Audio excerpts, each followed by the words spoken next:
Olá, gente, um prazer estar aqui com vocês nessa semana tão especial em que a gente comemora o Dia Internacional da Dança.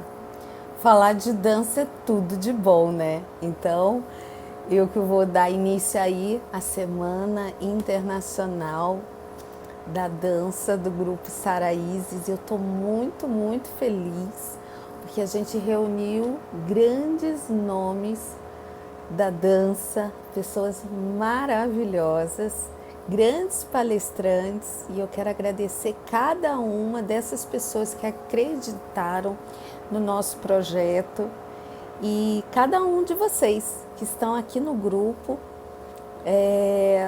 fazendo desse evento o mais lindo possível. Muito obrigada, minha gratidão, viu? Então, gente, para começar, a minha palestra vai falar sobre um trabalho que eu apresentei ano passado, que foi a minha monografia de uma das minhas pós-graduações em neuropsicologia. Todo o trabalho de conclusão de curso é muito importante na nossa vida. Esse não foi diferente. E a gente sabe que trabalho de conclusão de curso a gente já fala, ai meu Deus do céu, TCC é aquele monstro, né?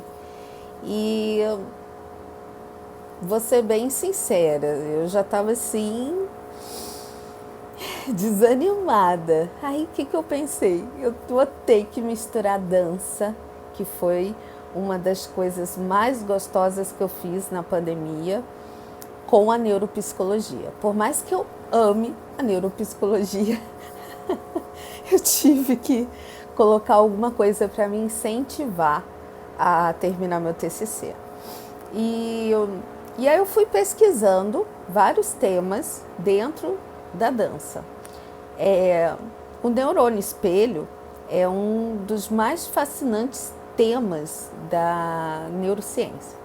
Né? Ele é um grande divisor de águas desde a década de 90, né? Ele foi descoberto pelo cientista Rizzolatti, em que ele fez pesquisas com macacos rezos, né? Então, eu vou falar mais disso daqui a pouco, mas foi um grande divisor de águas, porque vocês vão entender o que são os neurônios espelhos e como que ele é importante a nossa capacidade de interagir emocionalmente. Então, já que eu estava falando, né, de neuropsicologia, uma pós-graduação de neuropsicologia e que tem tudo a ver com a dança, né? E mexer com o neurônio espelho, que tem tudo a ver com sociabilidade, né? Entender as relações, né, e as funções não verbais, né, a linguagem não verbal, que é uma das funções do neurônio espelho, e trabalhar com dança em tempos de pandemia também é maravilhoso. Então uma coisa foi se encaixando na outra, quando eu vi, fluiu muito bem. Bem, vocês sabem que eu sou muito ocupada, eu ainda não consegui transformar esse TCC num artigo, eu espero em breve, de verdade, que ele saia numa revista, mas eu ainda não tive tempo. Entreguei esse TCC no final do ano, foi aprovado com nota 10. Eu fiquei muito feliz, foi uma surpresa, porque a gente faz, lógico, o nosso melhor, mas nunca espera que vai tirar 10 num TCC, né? E eu fiquei muito surpresa e muito feliz, e eu agradeço a todas que participaram da minha pesquisa, porque foi uma pesquisa também de campo, e todas as professoras eu agradeço imensamente, tá? Então, se você participou da minha pesquisa e você está assistindo, eu te agradeço demais. Então, hoje a palestra vai falar também sobre os resultados colhidos, né? Então, foi uma participação assim dessas professoras que me ajudaram, me dando informações de como que foi a experiência delas, certo? Então, sejam todas e todos muito bem-vindos. Eu falei que todas as participantes, porque foram só mulheres que participaram, tá, gente? Não é tirando os homens, não. Então, vamos lá. Olha, o título da palestra é o aprendizado na dança em tempos de pandemia, uma visão neuropsicológica dos neurônios espelho.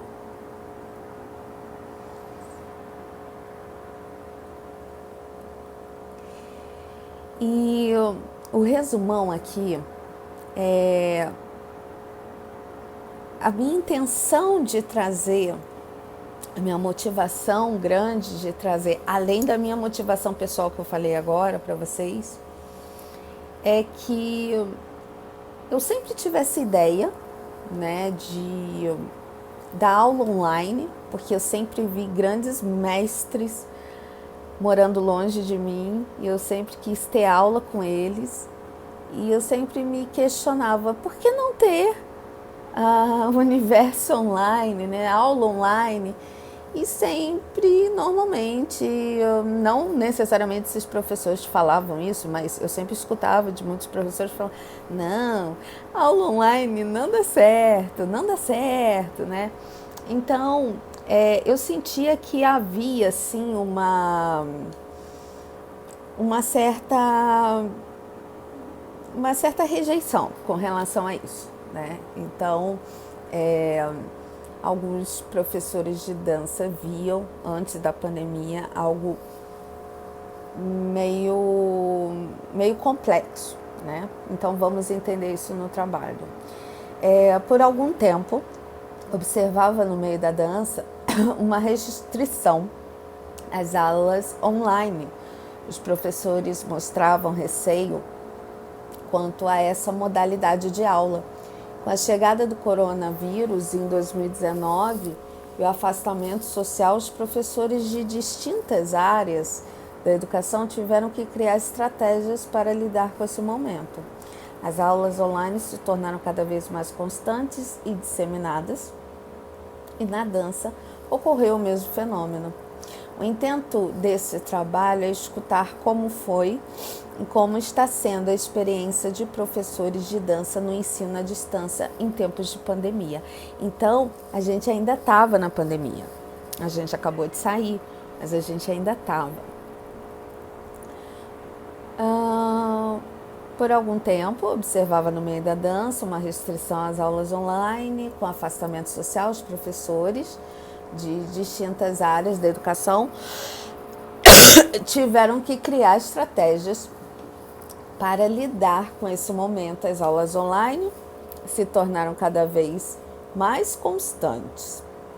Então, esse trabalho vem com a intenção de escutar como que foi para os professores de dança no ensino à distância em tempos de pandemia, usando a metodologia de levantamento bibliográfico e pesquisa de campo, através de um questionário de uma entrevista semi-estruturada, a fim de conversar entre a teoria da aprendizagem através da imitação, auxiliada pelos neurônios espelho, e como na prática tem sido a visão de professores na dança decorrente das mudanças sociais entre 2019 e 2021.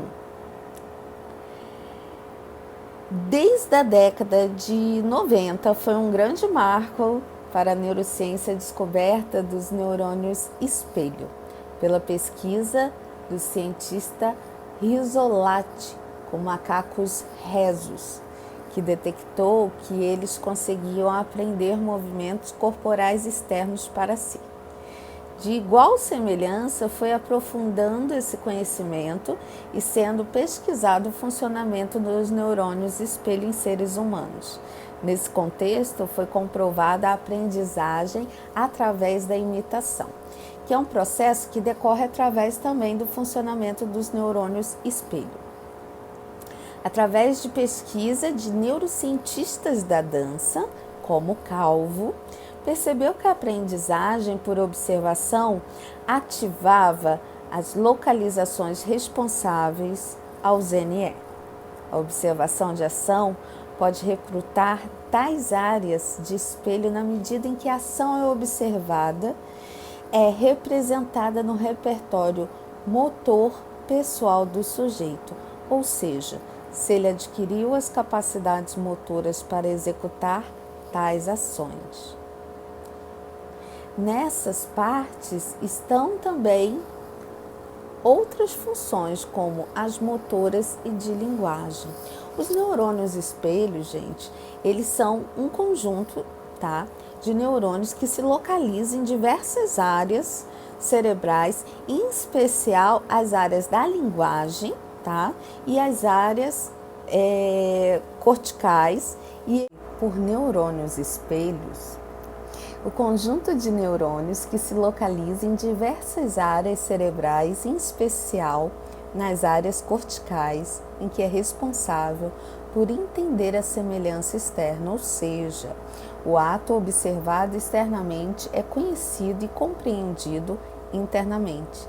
Esse sistema está associado à empatia e hoje se faz grande correlação com o sistema de linguagem, inclusive no que se refere às pesquisas que mostram uma disfunção desse sistema em autistas. O ato de introjetar uma informação externa através dos neurônios espelho vem sendo pesquisada amplamente no campo da neurociência e hoje é uma das linhas mais promissoras de desenvolvimento e ajuda para variadas questões que envolvam a área neuro. Além de estar sendo pesquisado o funcionamento dos neurônios espelho, a linguagem motora, em pesquisas por meio da ressonância magnética, que é as partes de funcionamento dos neurônios espelhos são localidades muito próximas às áreas de atuação motoras, como a F5, área responsável pelo aspecto motor e de linguagem, o que pode se explicar muitas questões neurocientíficas de aprendizagem na dança, inclusive no que se refere aos avanços de pesquisas relacionadas ao autismo. O tema neurônios espelho tem ganhado tanta atenção no campo da ciência que hoje estima que através desse funcionamento mantém-se a cultura. E é através da imitação de semelhantes que uma das fontes de sobrevivência da espécie humana possa ser compreendida. Ou seja, é através da compreensão das ações de outros que conseguimos gerenciar o grupo, as organizações sociais e aspectos socioemocionais, como é o caso da empatia, tão importantes para as relações humanas. Observar fisionomias, entender gestos e linguagens não verbais. Se quisermos sobreviver, devemos entender as ações do outro. Além disso, sem compreensão da ação, a organização social é impossível. No caso dos humanos, existe outra faculdade que depende da observação das ações dos outros, a aprendizagem por imitação. Ao contrário da maioria das espécies, somos capazes de aprender por imitação. E essa faculdade está na base da cultura humana, mecanismo neurofisiológico, o mecanismo do neurônio espelho, que parece desempenhar um papel fundamental, tanto na compreensão da ação quanto na imitação. A relação entre o sistema de neurônios espelho e a linguagem. Sabe-se dentro da neurociência sobre a aprendizagem através da imitação, um processo que decorre através do funcionamento dos neurônios espelho. A ação da ação pode recrutar tais áreas de espelho na medida em que a ação observada é representada no repertório motor do sujeito, ou seja, se ele adquiriu as habilidades motoras para executar tais ações. Sendo assim, as aulas por meio de aprendizagem através da imitação se tornaram mais constantes. Há algum tempo, diversas pesquisas falam sobre a aprendizagem observacional. Então, gente, daí a gente consegue ter uma base da importância dos neurônios espelho, né? Porque dessa fonte toda que a gente consegue pesquisar, entender como que funcionam esses neurônios espelhos, a aprendizagem através da imitação, eu consigo ver a pessoa fazendo uma ação e eu consigo, através, se eu estou sorrindo, assim como eu estou me expressando aqui para vocês, vocês conseguem saber se eu estou feliz, se eu estou triste, se eu estou chorando. E é muito interessante vocês pesquisarem essa autora Calvo. Ela é de fora do país, é uma neurocientista da dança. Não temos hoje neurocientistas da dança no Brasil. Então, tenho. Mas assim, não além de mim, mas porque ela vai estudar o flamenco, né? E aquelas expressões dramáticas por vezes e como que reage o público, né? Então assim, é espetacular, né? Todas essas pesquisas da Calvo. É maravilhoso, vocês se encantam, sabe? Eu fui a fundo, assim, em várias pesquisas delas, mas é assim, né?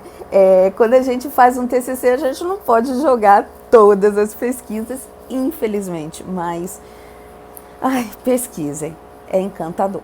Quanto ao método de ensino que elas utilizaram, elas contaram que elas elencaram as aulas online ao vivo, tá? Tanto ao vivo quanto gravadas, uso de slides, apostilas, materiais de apoio como matérias, artigos. Foram também utilizados vídeos no YouTube para conteúdo demonstrativo, quadro negro para anotações durante as aulas teóricas e práticas, envio de músicas, além do reforço de entendimento dos movimentos, vídeos tutoriais, que são vídeos curtos com as demonstrações dos movimentos passo a passo do exercício e as sequências coreográficas. Foram observados como desafios, dificuldades nas aulas na modalidade online, a observação do ângulo em que o aluno se encontrava, o espaço por vezes delimitado em que o aluno se encontrava para fazer sua aula, o delay, né, que é aquela lentidão que por vezes dá na internet, quando a conexão fica instável e há uma demora na transmissão síncrona entre professor e aluno. E nesse aspecto, algumas participantes citaram essa mesma dificuldade, pois a instabilidade tecnológica, a internet lenta, atrapalhou as aulas. Rendimento, continuidade do aprendizado, frequência, motivação e permanência foram faladas também nas respostas escolhidas como desafiadoras, né? Algumas delas citaram isso como sendo algo assim que atrapalhou essas aulas à distância, algo que a motivação dos alunos, elas não estavam tendo tanto rendimento, uma continuidade, né? Então, elas sentiram essas dificuldades, né? As dificuldades, vamos assim dizer, mais técnicas da dança, como o trabalho com acessório cênico, foi citado por uma das participantes, em que relata que somente mostrar os passos não era o suficiente. Sobre a assimilação dos exercícios, as professoras entrevistadas notaram dificuldade por parte dos alunos e que elas precisaram se esforçar além do que costumeiramente fazem no presencial. Precisaram prestar mais atenção ao corrigir posturas corporais nas aulas em determinados exercícios, né? Então, foi uma das grandes preocupações relatadas também, né? Essa questão, assim, de observar se o aluno estava fazendo corretamente, né? A falta de observar, assim, se aquele movimento estava saindo certinho. As professoras em seus relatos contam que sentiram falta da integração, reclamaram do aspecto do isolamento, da interação e participação das alunas. E uma das participantes usou o termo superficial para definir como ficaram as aulas na pandemia. A falta de interação foi relatada pelos professores como vista em algumas situações como algo negativo. As participantes relataram que, na visão delas, o aprendizado fica mais difícil na forma online e que o rendimento caiu muito, até mesmo daquelas alunas que já eram suas alunas no presencial. A motivação foi outro aspecto relatado no questionário. Contaram que fica mais difícil para os alunos se motivarem sozinhos em casa. Uma outra dificuldade falada foi de visualizar os movimentos, né, realizados pelas alunas, observar como estão vendo os movimentos e observar o desenvolvimento delas, o ângulo, o espaço com que elas estão fazendo, e esse delay, né, que é essa conexão fraca que às vezes vai e volta. A não adesão dos alunos que antes eram presenciais e foram para o online foi falada nas respostas. Tiveram algumas alunas que antes eram do presencial e não se adaptaram às aulas online, né? E frequentar as aulas, né? Esse rendimento.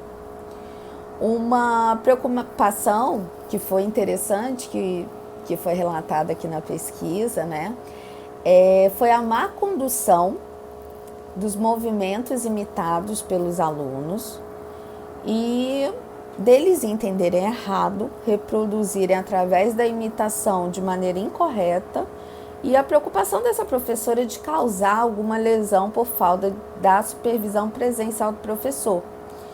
E nessa mesma linha de raciocínio foi apontada até uma questão bem específica de uma delas, quanto à estrutura física, até mesmo do espaço em que essa aluna, esse aluno está realizando as atividades físicas, né? Tá realizando a dança.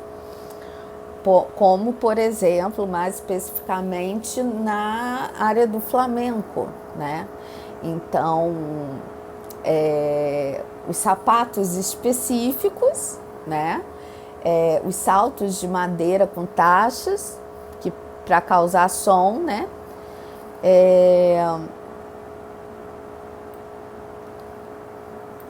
Ele num chão inapropriado poderia causar uma lesão nas costas, nas articulações, e essa professora relatou essa preocupação, né? É interessante essa observação.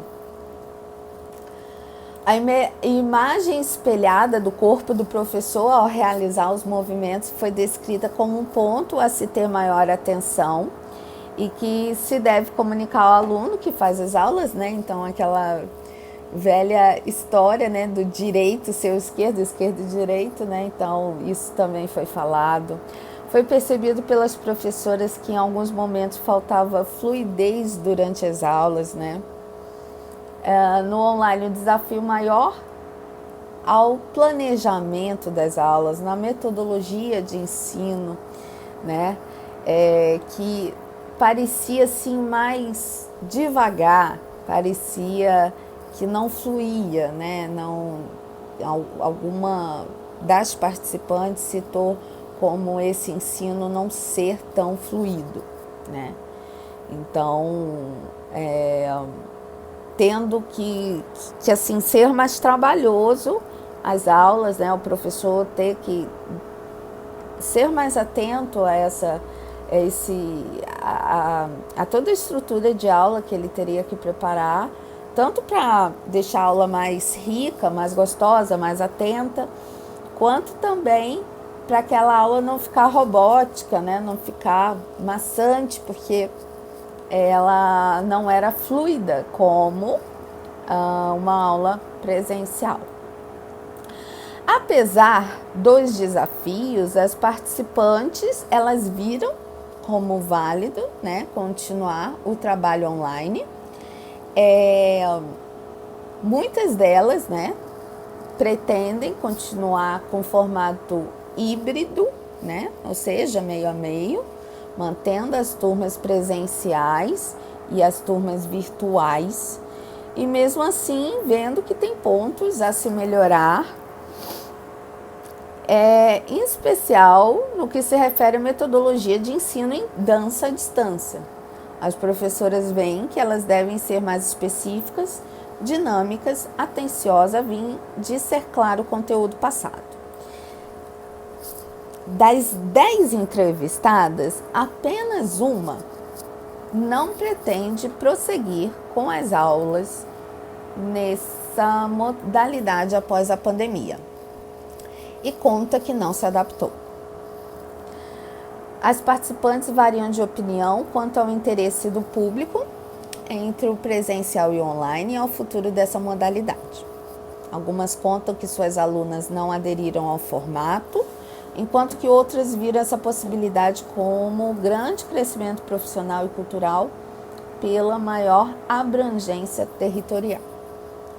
Enquanto algumas veem como o futuro da dança as aulas virtuais, outras pensam ser o fim delas ao findar a pandemia. O ponto de vista nesse sentido é bastante variado.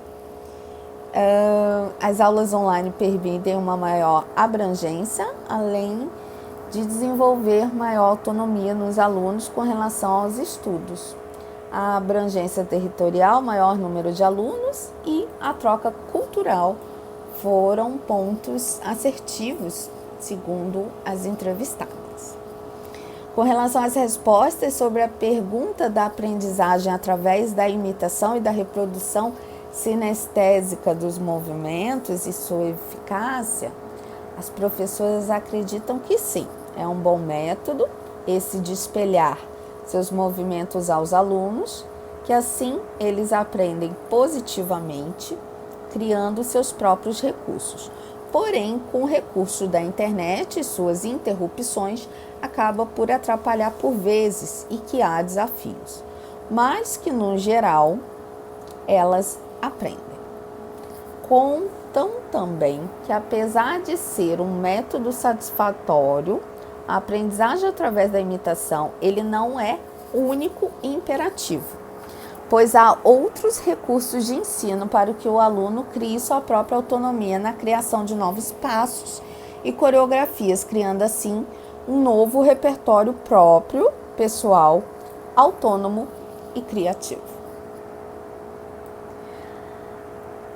A conclusão: uma procura pós-pandemia pelas aulas virtuais, uma abrangência territorial nas questões sobre os neurônios espelhos. As professoras contam que sim, o método por aprendizagem é eficaz apesar dos desafios e da inclusão de demais formas de aprendizagem incluídas em suas didáticas pessoais, a forma diferenciada de cada professor ministrar suas aulas. Apesar dos desafios, as participantes veem como válido continuar o trabalho online, mesmo ainda vendo que pontos podem ser melhorados, uma didática específica para a metodologia virtual. Nós estamos aprendendo aí lidar com o virtual, né? Nós estamos aprendendo essa metodologia de ensino. Tivemos aí pontos a serem vistos como positivos e desafiadores também, né?